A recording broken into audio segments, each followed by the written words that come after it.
ইহুদিবাদী অবৈধ রাষ্ট্র ইসরায়েলের হাতে পরমাণু অস্ত্র রয়েছে। তারপরও ইসলামী প্রজাতন্ত্র ইরানের পরমাণু কর্মসূচি নিয়ে শঙ্কিত দেশটি।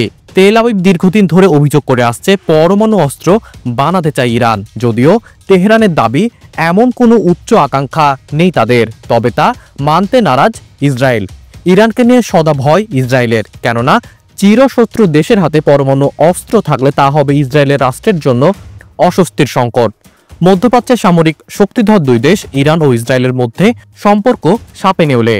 দেশ দুটির মধ্যে বাকযুদ্ধ চললেও সরাসরি হামলার মতো ঘটনা বেশ বিরল, যদিও সাম্প্রতিক মাসগুলোতে বিরল সেই ঘটনাকে স্বাভাবিক বানিয়ে ফেলেছে তারা। তবে সবশেষ সিরিয়ার ঘটনায় তেহরান ক্ষুব্ধ। ক্ষোভের সেই বিস্ফোরণ কখন ঘটবে তা নিয়ে চলছে নানা হিসাব নিকাশ।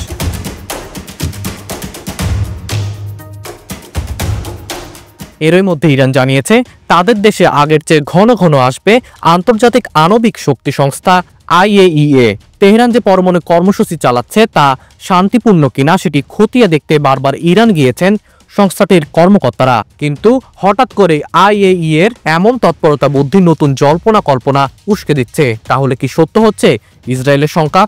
বর্তমান বিশ্বে মাত্র 9টি দেশের হাতে পরমাণু অস্ত্র আছে। সে তালিকায় মধ্যপ্রাচ্যের একটি দেশ জায়নবাদী ইসরায়েল, এমনকি উত্তর কোরিয়া কিংবা এশিয়ার দুই চিরশত্রু ভারত পাকিস্তানের হাতেও রয়েছে মরণঘাতী এই অস্ত্র। কিন্তু ইরান যতবারই পরমাণু অস্ত্র বানাতে চেয়েছে ততবারই পড়েছে বাধার মুখে। দেশটির পরমাণু কর্মসূচির সঙ্গে জড়িত মাথাদের খুঁজে বের করে হত্যা পর্যন্ত করেছে ইসরায়েল। তবে ইরানের পরমাণু কর্মসূচির প্রধান মোহাম্মদ এজলামি বলেছেন, আমরা আমাদের সক্ষমতা বৃদ্ধি করেছি, তাই স্বাভাবিকভাবেই ইন্সপেকশনের সংখ্যা বাড়বে। এর আগে IAEA জানায় পরমাণু কর্মসূচি ঘুরিয়ে দেখানোর পরিমাণ বাড়াতে রাজি হয়েছে ইরান। সম্প্রতি ইরান ইউরেনিয়াম সমৃদ্ধকরণ 60% বাড়িয়েছে। পরমাণু অস্ত্র তৈরির জন্য প্রায় 90% ইউরেনিয়াম সমৃদ্ধকরণ প্রয়োজন। গাজা, লেবানন ও সিরিয়ায় বন্ধু হারিয়ে এমনিতেই বিপাকে রয়েছে ইরান। এই সুযোগ কাজে লাগিয়ে ইসরায়েলের বর্তমান ও সাবেক সেনা কর্মকর্তারা ইরানের কর্মসূচিতে হামলার পরামর্শ দিয়ে যাচ্ছেন। আবার মার্কিন মুলুকের ইরান বিদ্বেষী ডোনাল্ড ট্রাম্প ক্ষমতায় আসায় আরও ব্যাকফুটে তেহরান।